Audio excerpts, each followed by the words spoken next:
Hello, Saints. Today is Saturday, July 29th, 2017. Before going to bed last night, Yahushua put into my spirit the name William E. Foy. Now, there's no doubt in my mind it was William E. Foy that I was thinking of, so I looked him up on the internet. I had heard of his visions many years ago when I was in the Seventh-day Adventist Church. William Foy was not a Seventh-day Adventist, but he was an African American man who had received two visions, I think, starting in 1835. He was affiliated with the Baptist denomination. When he got the visions, he was a new believer in Christ. Therefore, the things that he described were things that were shown to him by Christ. They were not taken from something that he had read. Well, this morning when I got up, I was still thinking about William E. Foy.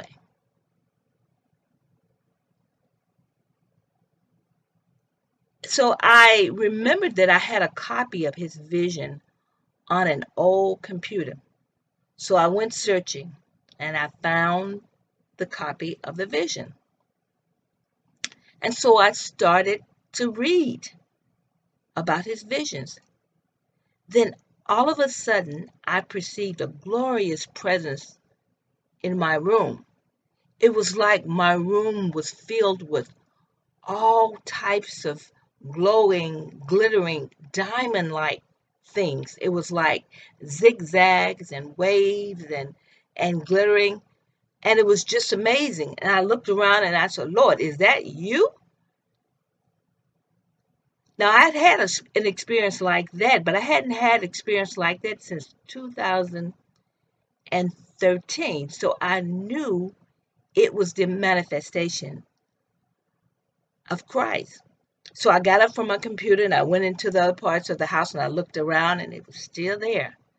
So in my spirit, I knew that he was confirming to me that these visions that were given to William E. Foy were from him, and that he wanted me to continue to do the research and to share this information with you, with others.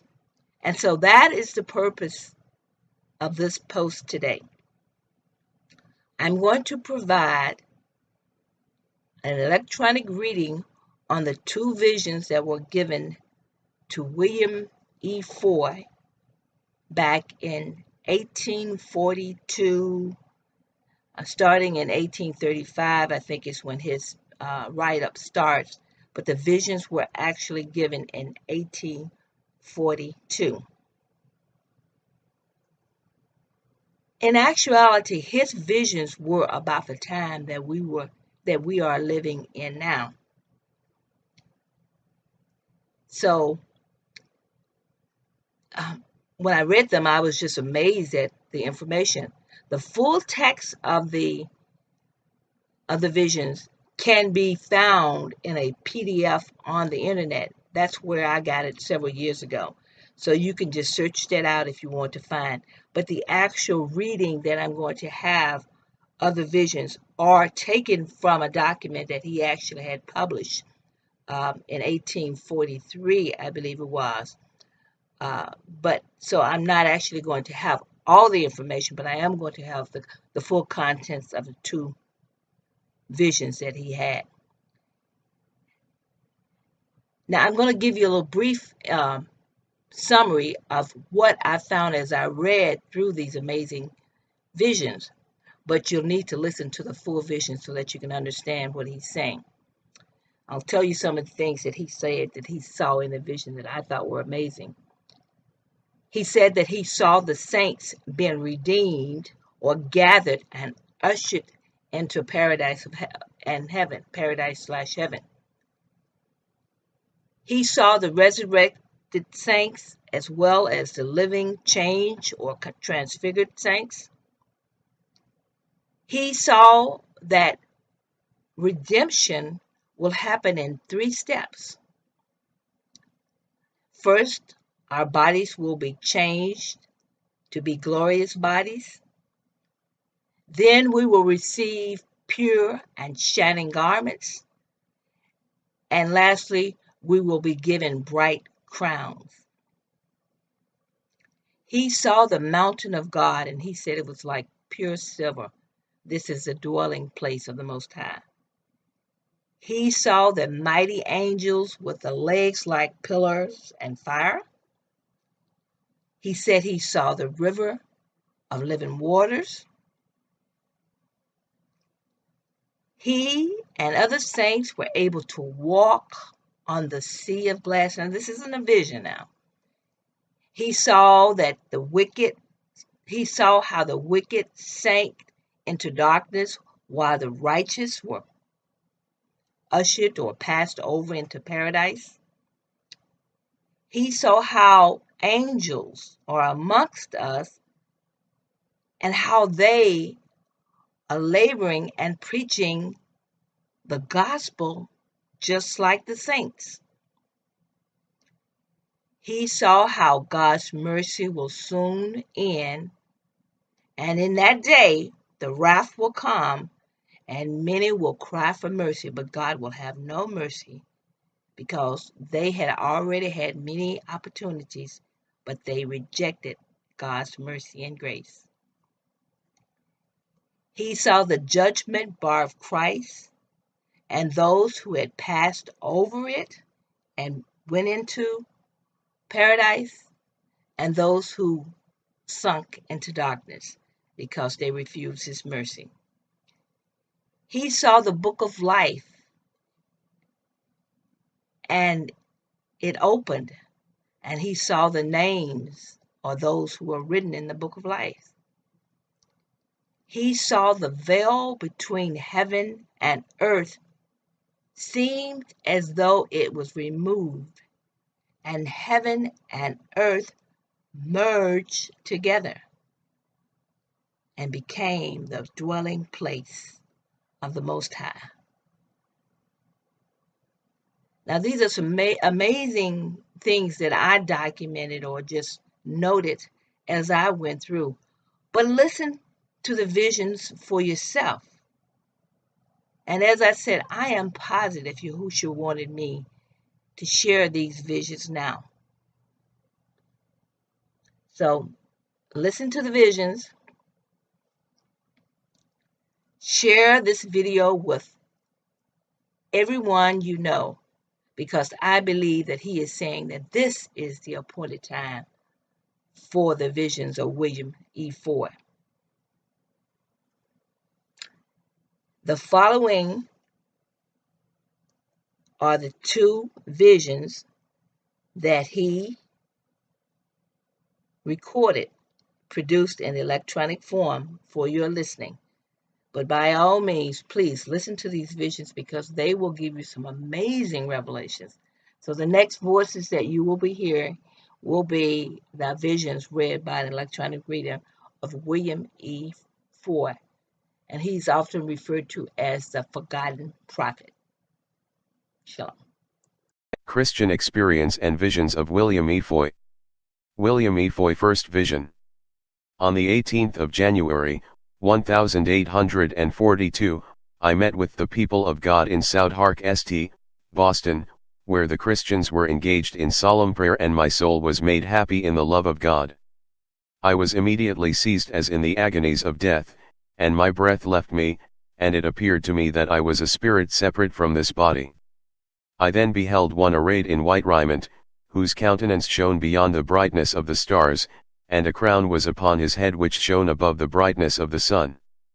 This shining one took me by my right hand, and led me upon the bank of a river. In the midst was a mount of pure water. Upon the bank, I beheld a multitude, both great and small, they were the living inhabitants of the earth. Soon all moved towards the west, walking on the water, until we reached the mount. This became the separating line between the righteous and the wicked. The righteous crossed it, passed through three changes. First, their bodies were made glorious. Second, they received pure and shining garments. Third, bright crowns were given them.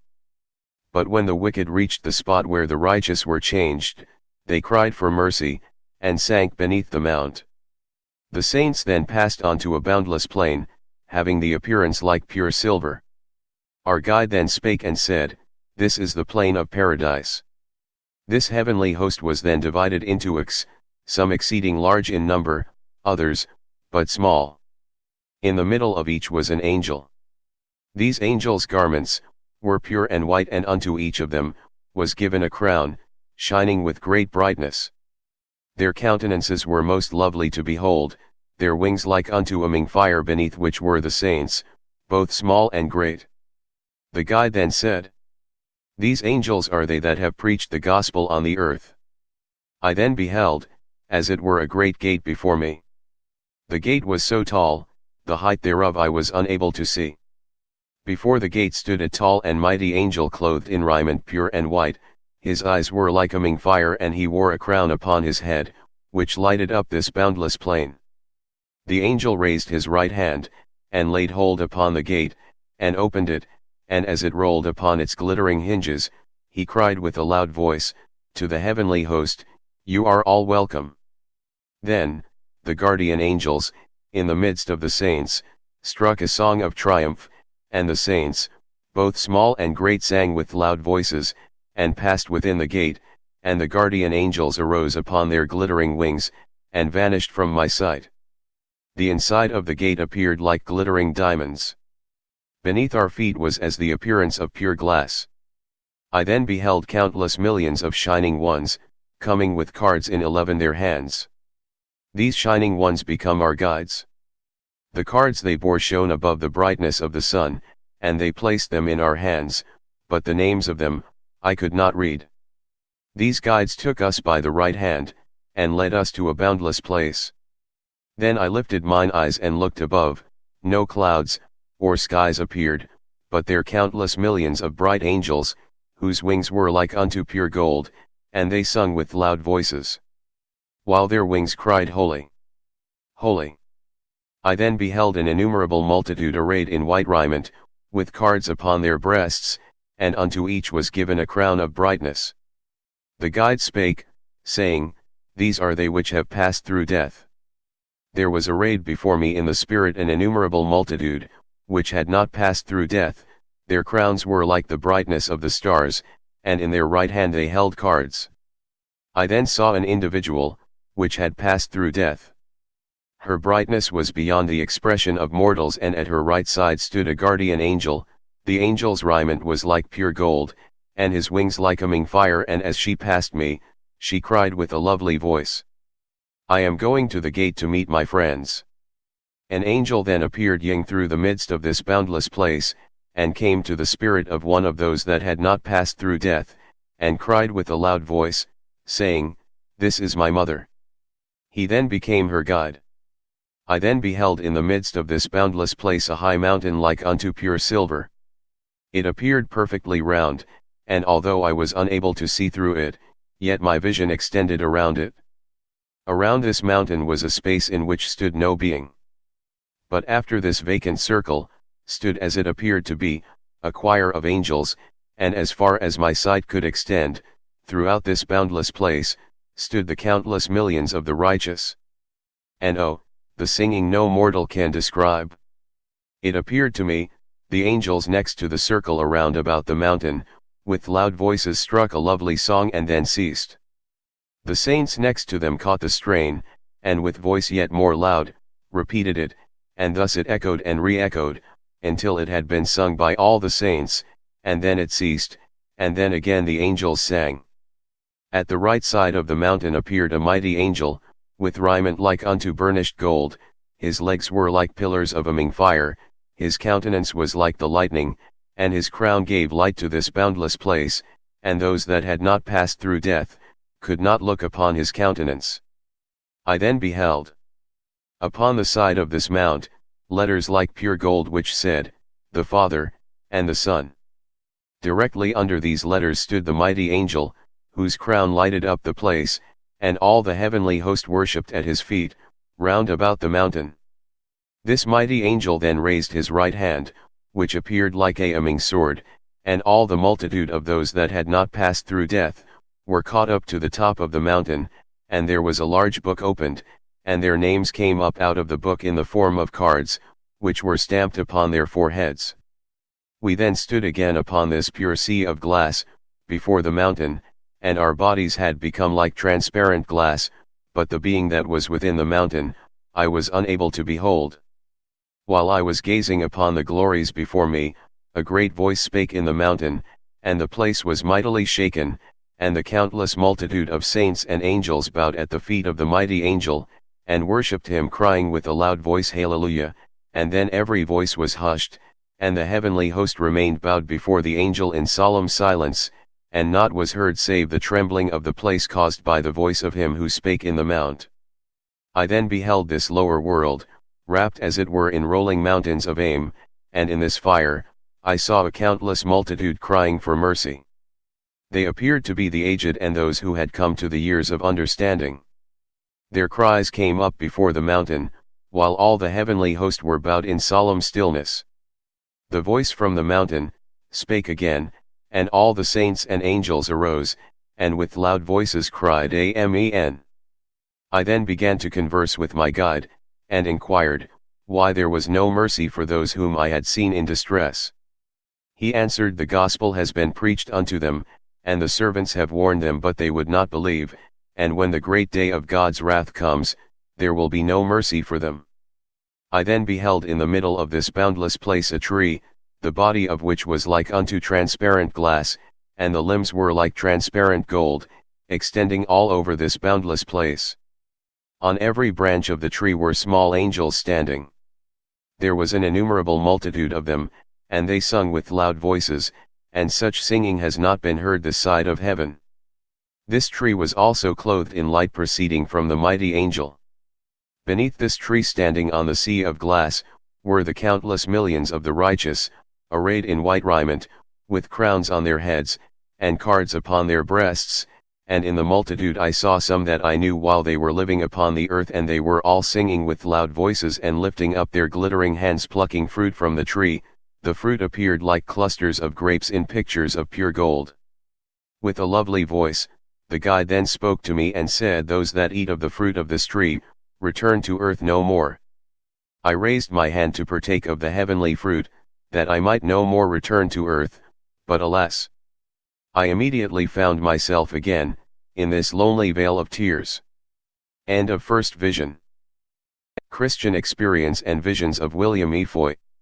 William E. Foy, second vision, February 4, 1842. The evening of the 4th of February 1842, when I met with the people of God in May St. A large congregation was gathered together, and Christians were engaged in exhortation and prayer. But I enjoyed none of the sensible presence of God. In the last part of the evening, the house being much crowded, I gave my seat to a friend who had been standing through the evening. While I was thus standing, I began to wreak on my disobedience, and while thus engaged, suddenly I heard a voice, as it were, in the spirit, speaking unto me. I immediately fell to the earth, and knew nothing about this body, until 12 hours and a half had passed away, as I was afterwards informed. It appeared to me that I was a spirit separate from this body, standing upon the earth alone. No other being appeared to be with me. The earth had the appearance of a place perfectly level. The sun shone forth in its splendor, as it naturally does at noonday. I then beheld a cloud gently rising out of the west, which came up and covered the sun, so that it was darkened, and the whole heavens become like sackcloth. Then something beyond the expression of mortal man, burst forth from the heavens, from the south even unto the north. It was like a aiming bar of fire, and immediately after, something appeared, which it is impossible for me to describe. I then beheld innumerable multitudes coming from the four quarters of the earth and were assembled before this bar, and there stood in solemn silence, while paleness gathered on all countenances. Immediately they were caught up to this bar, and the bodies of the saints were changed, becoming like transparent gold, and they were clothed in light and shining garments, and crowns of brightness were placed upon their heads, and shining cards upon their breasts, and singing sweetly they passed through the bar of fire. But the wicked were unable to pass. The world beneath appeared to be wrapped in darkness and fire. Into this, the wicked sunk from my sight, crying for mercy. I beheld mothers with their infants in their arms come to the Aming bar, the bodies of the infants become like transparent gold, and on wings of Aming fire, they passed the bar, singing with lovely voices, and the unholy mothers, crying for mercy, would sink below. I then beheld an innumerable multitude, coming up from the waters, and an innumerable multitude, coming up out of the earth, arrayed in white raiment, with cards upon their breasts, and singing with loud voices, they passed this bar, and received crowns of glory upon their heads. I then beheld a multitude coming up out of the earth, and some of them I knew whose names were enrolled in the church books on earth, some of whom I had seen communing with the saints of different orders, and some which had professed to be preachers of the gospel. Although they had high professions, yet they were not found worthy, but cried for mercy, and sunk with those who had blasphemed. As we passed the bar, we entered upon a boundless place which was lighted up with great brightness. Near the place through which we passed I beheld a mighty angel clothed in pure white raiment, having a crown of brightness on his head. He appeared to be gazing through the bar, and his eyes like lamps of fire, were exed with steadfastness upon the earth. He stood with his right foot placed before him, as though walking, and his object appeared to be, to reach the earth. But 3 steps remained for him to take.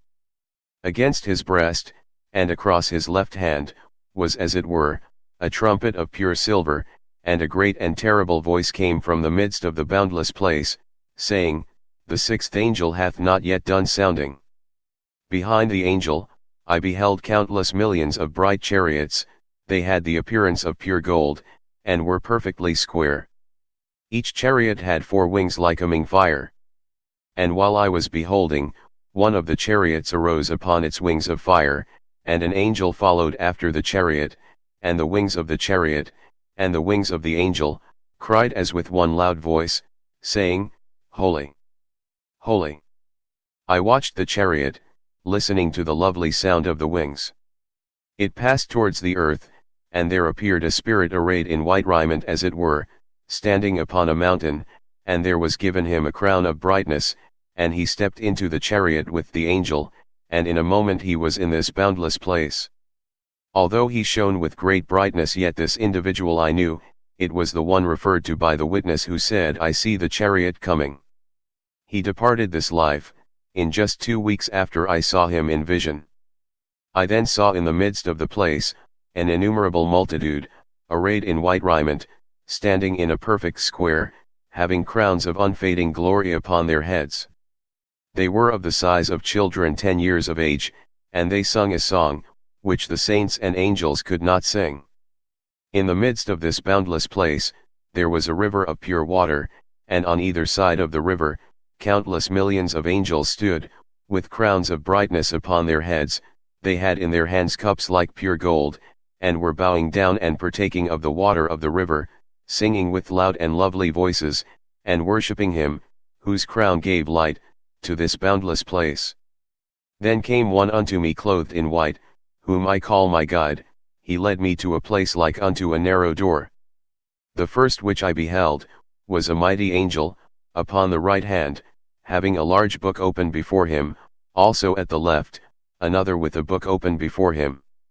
My guide, then spake to me, saying, They that repent of their sins on the earth, are blotted out of the book on the left, and recorded on the right. I then beheld angels ascending and descending to and from the earth, they bore tidings to the recording angels. My guide, now, informed me what I must do, saying, Thy spirit must return to yonder world, and thou must reveal those things which thou hast seen, and also warn thy fellow creatures, to flee from the wrath to come. I then answered him saying, How can I return to yonder world?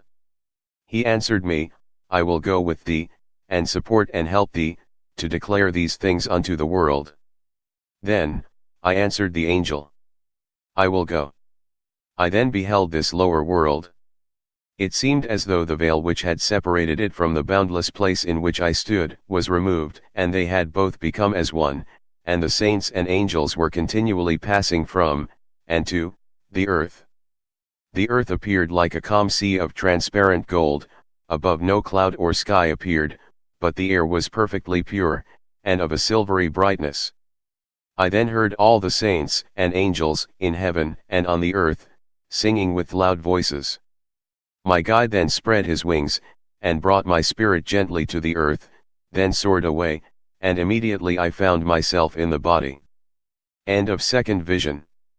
Notwithstanding the command of my guide and my solemn promise to declare these things to the world, I was at first exceedingly unwilling to do so, and it was 3 days before I revealed them in a public manner. The message was so different, and the manner in which the command was given, so different from any I had ever heard of, and knowing the prejudice among the people against those of my color, it became very crossing. These questions were continually arising. Why should these things be given to me, to bear to the world, and not to the learned, to one of a different condition from myself? But no peace could I obtain in disobedience. Woe is me if I declare not these things rested heavily upon my soul. On the 6th of February, the pastor of the Brumold Saint Church called upon me and requested me to relate my visions in his house of worship. Several members of that church were present and were anxious for me to comply. I consented, and the appointment was made for me after noon. After they had left me I regretted that such a step had been taken, and thought had the world been mine it would cheerfully be given, to have the appointment recalled. The morning of the 7th, however, found my mind calm, and peaceful, but as the hour for meeting drew nigh, temptations began sorely to afflict me. I feared lest my guide would not be with me, and I should be unable to tell the people, the things which had been shown me. A band of brethren, sympathizing with me, accompanied me to the meeting. Upon entering the house, I found a large congregation assembled, and each individual seemed like a mountain. So much of the fear of man rested upon me, that I asked the pastor to open the meeting with prayer, telling him I thought they would be obliged to have a prayer meeting. But while he was addressing the throne of grace, it seemed as though I heard a voice, speaking unto me, and saying, I am with thee, and I promise to be with thee. My heart then began to burn within me, the fear of man suddenly fled, and unspeakable glory filled my soul. I then related with great freedom, the things shown me, while the congregation sat in perfect stillness. From this time I traveled 3 months delivering my message to crowded houses, enjoying continual peace of mind. But after this I began to fear my family would come to want, and so went to work laboring with my hands, and thus continued for 3 months. But I could find no rest day and night, until again I consorted to do my duty. Since then, I have traveled from place to place, and suffered some persecution, but the promise of my guide has never failed. His supporting presence has been with me. My object in publishing these visions is to comfort the saints. They have been a great consideration to me, in seasons of temptation and trial. Often in the silent hours of the night I have seemed to hear again, the sweet song for the angels, and whenever my heart has felt sad and lonely the things shown me by that angel have lifted me up above the trying scenes of earth. My desire is, that the children of God may be blessed in the same manner. I am now waiting for my coming Lord. Although before the Lord was pleased to show me things, heavenly things, I was opposed to the doctrine of Jesus' near approach. I am now looking for that event. I expect soon to see the tall and mighty angel. Then shall I be satisfied, when I awake in his likeness. Ye saints of God, lift up your heads, for he glories of an earth made new, will soon be yours. Eye hath not seen, nor ear heard, neither have entered into the heart of man, the things which God hath prepared for them that love him. But God hath revealed them unto me by his Spirit, for the Spirit searcheth all things, yea, the deep things of God. Thank you, saints, for listening. This is the end of the recording. Shalom.